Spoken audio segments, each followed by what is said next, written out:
My mother became pregnant at 13. I'm from a Black Catholic family in the South. Being pregnant at 13 was not going to fly in my household. So my grandmother contacted the nuns at the church, and they orchestrated for my mother to have an abortion.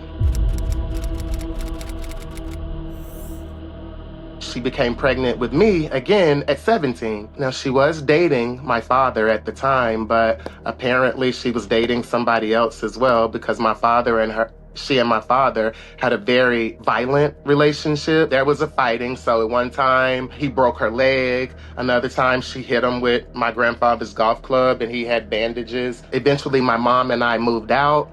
And once her and my father continued to fight, she couldn't take it anymore. They weren't teenagers anymore. They were adults. And so she left him. And when she left him, he decided that he wasn't going to support me financially. So, of course, eventually she took him for child support. And when she took him for child support, it got to a point within the court proceedings that they were going to garnish wages for child support out of his check. And he didn't like that very much. And the very next day, literally the very next day, he went and quit his job.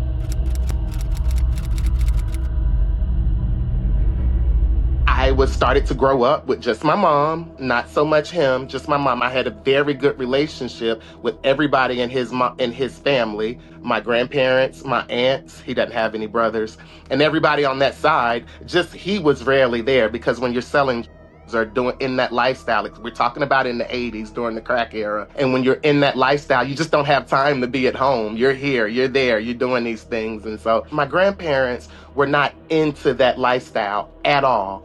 But they were sort of supportive with him, you know? So like when he would do these things, it would never be in the home. All of those things would be out in the streets. So I would hear stories, or he had this reputation of this big lord that everybody respected. Everything was aggression, and I was afraid of him because I didn't really know him. I knew all of my other family from his side, but as I told you, he was rarely around. But when he would come around, there was this machoism about, I don't know. It was a lot of hitting, again, with my mom when I would see him. So I remember a couple of times he would hit me and do things like that, or scare me, or talk really bad. So I was always really afraid of him. The fact that he wasn't around a lot was good for me, because I didn't have to deal with them. Later on, he used to always beg for me to come to his home, come visit me, come visit me, come visit me. And I'd say, no, I'm not going anywhere with you by myself. Eventually, like all dealers, he ended up going to prison, because that's what happens when you sell. Even though he went to prison, it's not going to matter much to me, because he wasn't really around in my life very much anyway. And I could not have been more wrong. I really couldn't have been.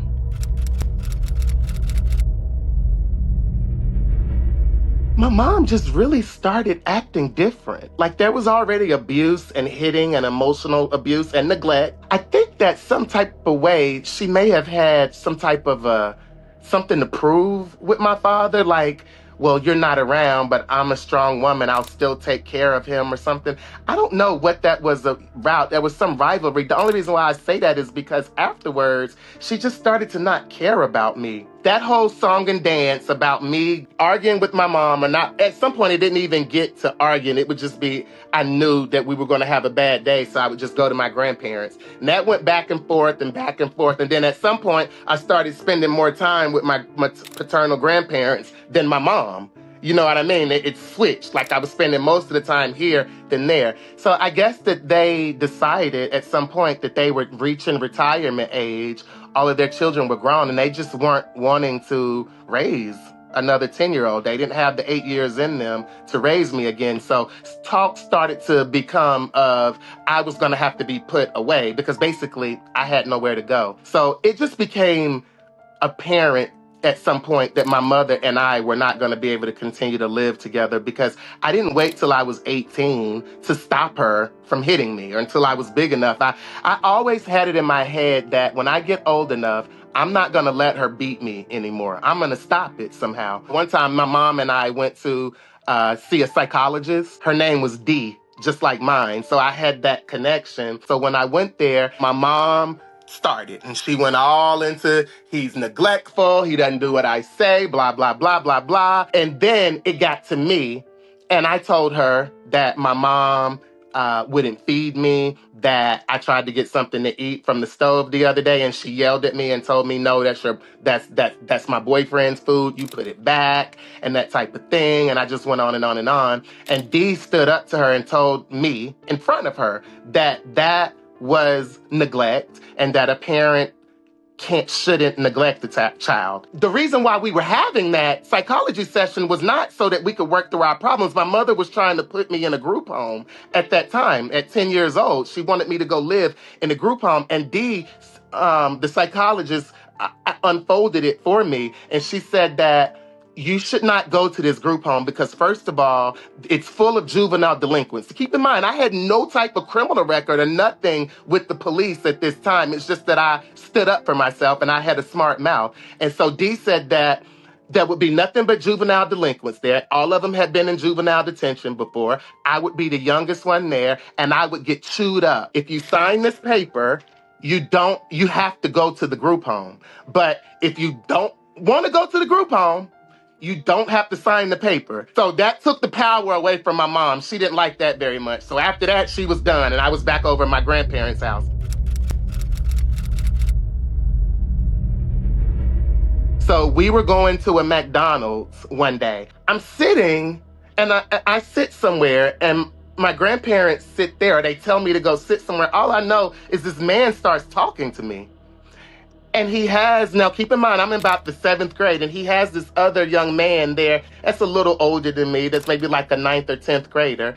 And they're talking to me about how great it'll be to come and live with them and all of the things that they'll buy me for my birthday, and they can really help me. And I'm just looking around like, and so eventually, even at that age, it dawned on me that this was a man who was a foster care provider for, I guess, troubled teens in Greensboro or something like that. And he was trying to recruit me to come when I've never felt so uncomfortable in my whole life. But basically, my grandparents tried to give me away at McDonald's. After Christmas, we all spent Christmas together. My grandparents left and went out of town, right? So the social worker called and said, okay, be ready at this time. Right? So she finally comes and picks me up. I try to take as much time as I can to pack my stuff because I'm like, where am I going? I'm a county child. I didn't really grow up in the city, in the inner city where my dad was doing all of that stuff. That's another reason why I didn't see that. So I'm just like, what is this? It felt like the orphan train or something. Like, what is going on? And I will never. So the first group home that I lived at was called Central Children's Home, and they called it an orphanage. It was in Oxford, North Carolina. But anyway, I'll never forget the hour and 45-minute drive to that group home from my grandparents' house. It was the most terrifying thing ever. And I can almost get teary now. I can remember just shuddering every time an exit would pass. Like, is this the one to go to? Is this it? Is this it? Is this it?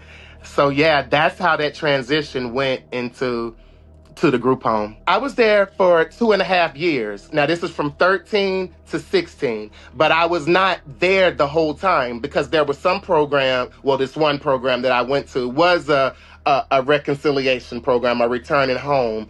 And I don't think my mom knew that when I first went there, but there was a point system. And each weekend you were supposed to go home and work out whatever you had to work out at home, and then you come back. At times I wasn't able to go home because my mom didn't want me there. Now keep in mind, I've already been through this therapeutic group home. 3 months, 4 months, 5 months. I've seen psychologists once a week. I've worked on my behavior, but she still didn't want me home. So on the weekends, I would have to basically beg because you couldn't stay at this group home on the weekends. I would have to beg my paternal grandparents, the ones that had put me out. They would let me come visit sometimes. If they said no, then I'd have to ask my grandmother, my maternal grandmother. She said no, then I'd call Pam. But every weekend it was like a mad dash to see who was going to let me come. So that's how that went. One time I was suspended from school, and my mom didn't want me to stay at home by myself right? So that of course, I was still afraid of her. So that next morning, instead of telling her I was suspended from school, I didn't tell her until that next, it was Halloween night. I'll never forget. And then the next morning, when it was time to go to school, I told her I can't go to school because I'm suspended. And she said, well, you're getting out of here. She put me in the car. And when I, mind you, we had already known about social service at this time, but she put me in the car and went and drove and literally dropped me off in front of social service and then just went to work. And after that, I never, ever went back to live with my mom, ever.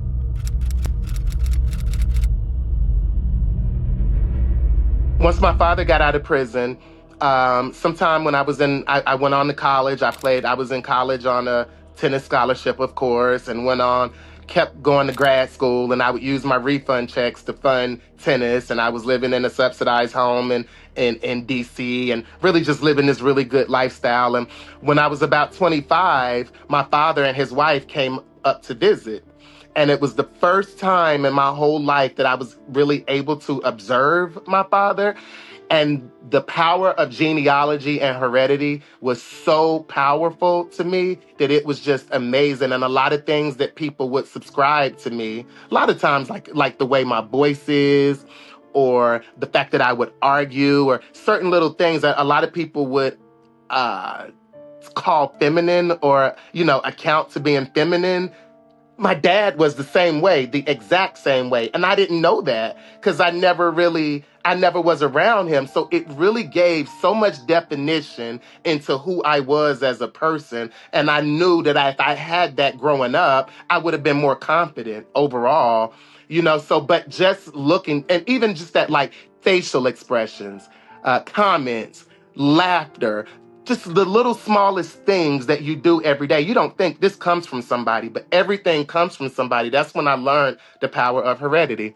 So eventually, now where I'm at is I've gone on, and through tennis and through perseverance and resilience, I received a bachelor's degree, and each year I kept playing tennis and degrees just kept coming. So then I have a bachelor's degree in psychology, 2 master's degrees in psychology, and a doctorate degree in psychology. But the fact of the matter is, life is good and life is precious. God gives us a life and we should all cherish it. But life is not always going to be positive the whole time. There are going to be challenges. There are going to be negative experiences that come about. And it's not because you did anything bad. It's not always karma or anything like that. That's just how life is. You don't always get a chance for that happy ending. So if you recognize that everything is not going to be a happy ending, then you can react to those bad times in more of a positive way and move forward, right? And become stronger from those positive times and not feel like something bad happened that you're burdened. It was just a challenge that you had to get through to make it to the other side. Because in order to have sunshine and flower and new growth, you must have some rain. So anticipate, that rain, deal with it well, and then use that strength to move forward in a positive way.